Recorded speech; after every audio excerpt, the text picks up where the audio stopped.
আসসালামু আলাইকুম বন্ধুরা, কেমন আছেন? আমি আলহামদুলিল্লাহ অনেক ভালো আছি। আমি আজকে অন্য কোনো রান্নার রেসিপি নিয়ে আসি নাই। আমি আজকে নিয়ে আসছি ডাল রান্নার রেসিপি। বিসমিল্লাহ। আমি কাঁচা ডাল রান্না করব। ফার্স্টে দিয়ে দিলাম ডাল, দিয়ে দিচ্ছি পেঁয়াজ কুচি, দেব টমেটো। একদম সহজভাবে ডাল রান্না করব। দিয়ে দিলাম হলুদের গুঁড়া, সামান্য একটু রসুন, দিয়ে দিচ্ছি ধনিয়ার গুঁড়া, স্বাদ মতো লবণ,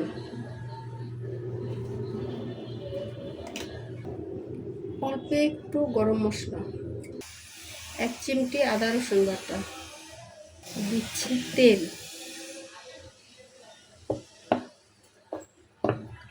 এখানে 1 টেবিল চামচের মতো তেল দিয়েছি। মেখে নিব। বিসমিল্লাহ।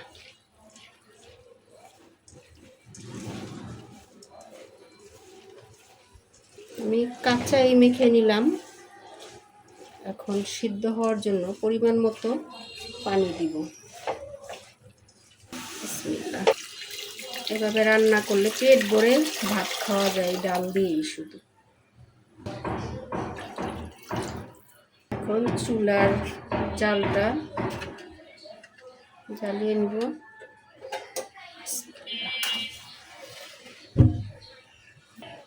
বলক আসা পর্যন্ত অপেক্ষা করি। ডালটা বলক এসেছে, এখন কাঁচামরিচ দিয়ে ঢেকে দিব। বিসমিল্লাহ।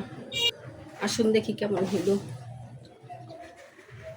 আর একটু হবে, তারপরে একটু ঘুটে নিব। ঘুটে নিয়ে ডালটা ফোড়ন দিব। বিসমিল্লাহ। এভাবে রান্না করলে ডাল দিয়ে 1 প্লেট ভাত খেয়ে নেওয়া যায়। যে যেভাবে রান্না করে পারে, যার যার যেমন ভালো লাগে, কিন্তু রান্না একটু মন দিয়ে করলে সবভাবেই খাওয়া যায়, মজা হয়, স্বাদ হয়। সবসময় তো একই নিয়মে রান্না করলে হয় না। এখন ডালে ফোড়ন দিয়ে নিব। ফোড়ন দেওয়ার জন্য দিয়ে দিচ্ছি তেল। যেহেতু আমি ডালে আগে তেল দিয়েছি, এখানে একটু তেল কম দিব। দিচ্ছি গোটা জিরা, একটা শুকনা মরিচ,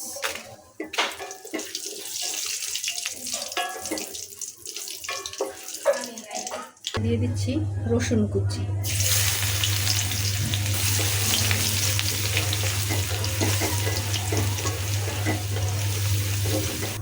রসুন ভাজা হয়ে গেছে, ফোড়ন দিয়ে দিচ্ছি।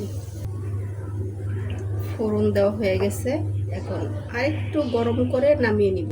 ভিডিওটা দেখার জন্য সবাইকে অনেক ধন্যবাদ। সবাই ভালো থাকবেন, আমার জন্য দোয়া করবেন, আমিও সকলের জন্য দোয়া করি।